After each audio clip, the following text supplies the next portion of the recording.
Like Golden State's up 1-0 with a 99-88 win at Minnesota. That in itself, for a 7 seed to be up 1-0 in the second round, that should be the story. Great job. Unfortunately, it's not. Steph Curry injured hamstring. He had 13 points in 13 minutes, but with 8:19 to go in the second quarter, he left the game with an injured hamstring. We don't know what's going to happen here now moving forward. Jimmy Butler had 20 last night, almost had a triple-double, 2 assists away. Buddy Hield has been great for them at 24, and Draymond had a great offensive game last night, 18 points for Draymond, including early three-pointers, 4 of them for Golden State. Minnesota could never get things going. They scored under 90 for the second time this season, both ironically in the postseason, which is weird to think about a team that has been this good in the playoffs being this bad at times offensively, at least twice. But Steph Curry, his availability or maybe lack thereof becomes the question. Here is Steve Kerr, head coach of the Warriors, on what's next with Steph. We're definitely game planning for him to not be available on Thursday, but we don't know yet. Yeah. But with a hamstring, it's hard to imagine that he would play Thursday.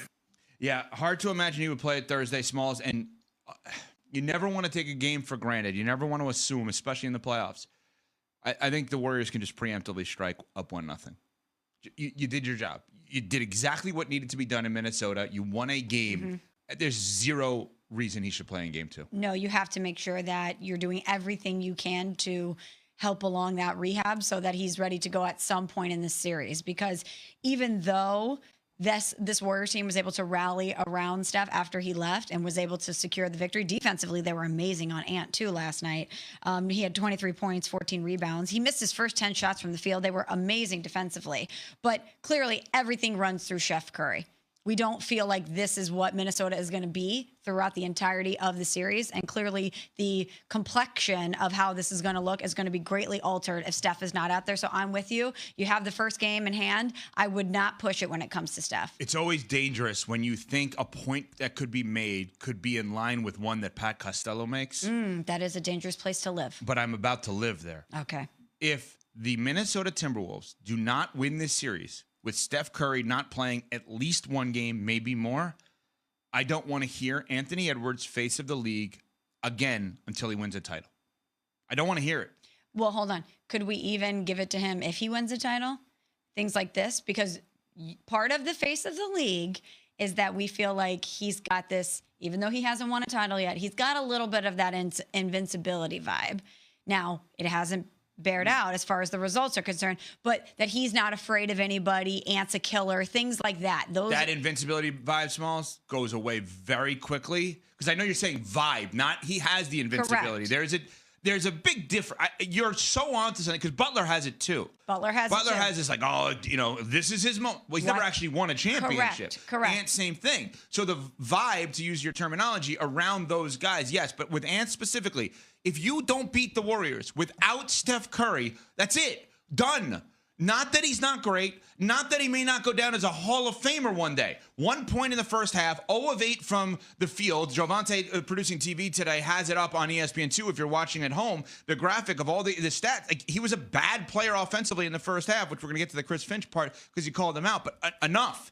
You cannot be a higher-seeded team with home court advantage after beating LeBron and Luka the way you did, and then lose to the Warriors, because the Warriors all-time are 9-3 in games that Steph doesn't play in the playoffs, but those are games with Kevin Durant and Klay Thompson.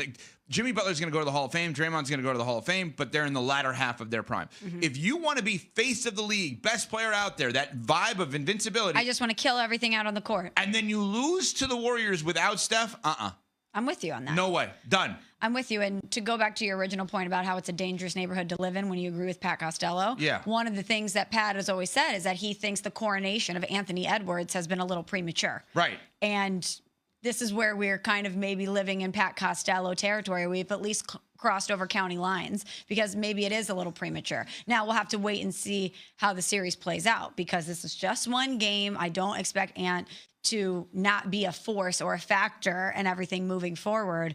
But yeah, this is a prime opportunity for the Timberwolves and for him to take advantage of Steph potentially not being out there on the floor. All right, Smalls, we talk about Chris Finch, head coach of the Minnesota Timberwolves. The call out of Anthony Edwards. Again, 1 point in the first half, had 23 for the game, hit the over at 16.5 on ESPN Bet for the second half. I should have just bet that alone and not the money line on the win, no parlay on ESPN Bet because I lost money last night on that. But well, if you bet the $10 and you get the $100 on the USL promo code 1-800-GAMBLER 21 plus, not available in New York. So it's like, is it your money? Is it ESPN's bet's money? Either way, it's good to win. Either right? way, check it out. Yeah, exactly.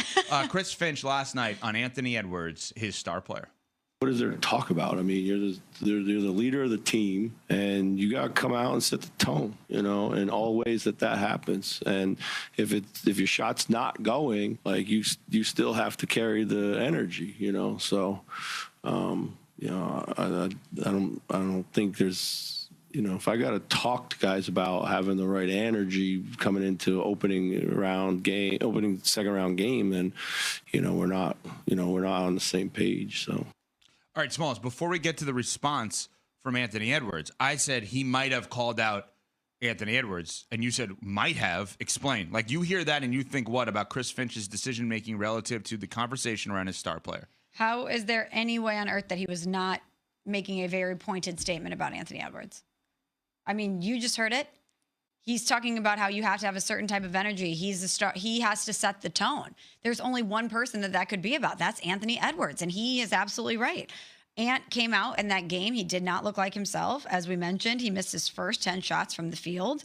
And you're the guy that everything is going to flow through.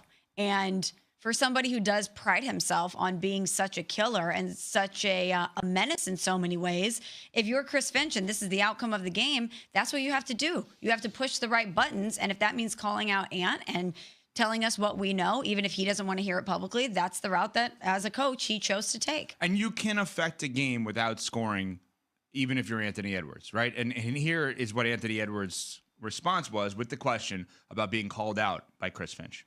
Coach was saying that he relies on you to set the tone from the start, and he didn't quite see that. Do you feel like you were off at all just in that department, or just kind of the way you started the game? Nah. I feel like I played great defense. I just couldn't do nothing on offense. So I thought I played great defense, couldn't do nothing on offense. Mm-hmm. Obviously, Chris Finch did not agree with that. Because the great defense is, I guess what he's saying is it didn't impact the energy around the game. Ironically, he had 23 points and 14 rebounds in this game. My favorite Kobe Bryant game of all time, as odd as it sounds, was Game 7 of the 2010 NBA Finals that the Celtics lost to the Lakers 83-79. Kobe was awful from the field in that game. It was one of his worst offensive games. He had 23 points and 15 rebounds, 6 of 24 from the floor. But he was so intense in rebounding the basketball and provided such energy, even though it was the worst offensive game he had ever in a Game 7, you still got the feeling of I'm going to find a way to bring everybody up with me. And I think that is what, obviously, Chris Finch is saying Anthony Edwards needs to do, which sets up for a juicy Game 2. Pressure is on Ant-Man in Game 2. He basically has to score 30-plus and be the reason that they win, especially since Steph is not there. And if he doesn't, without Steph there, we are going to have every right to fully move into Pat Costello's neighborhood and actually be critical of Anthony Edwards and say that we've actually overrated him a little bit over the first couple of years. I never thought we'd live in Costelloville. Yeah, they don't have cable. And there's a really loud train. And a lot of little wrestling figures in there as well. That's right. Well, Yeah. which I'm in for now. Oh, I know. Miss Wrestling over here. All right, coming up. There was another game last night. We should let them know, right? We should absolutely let them know. On Sports ESPN, Smalls wants everybody to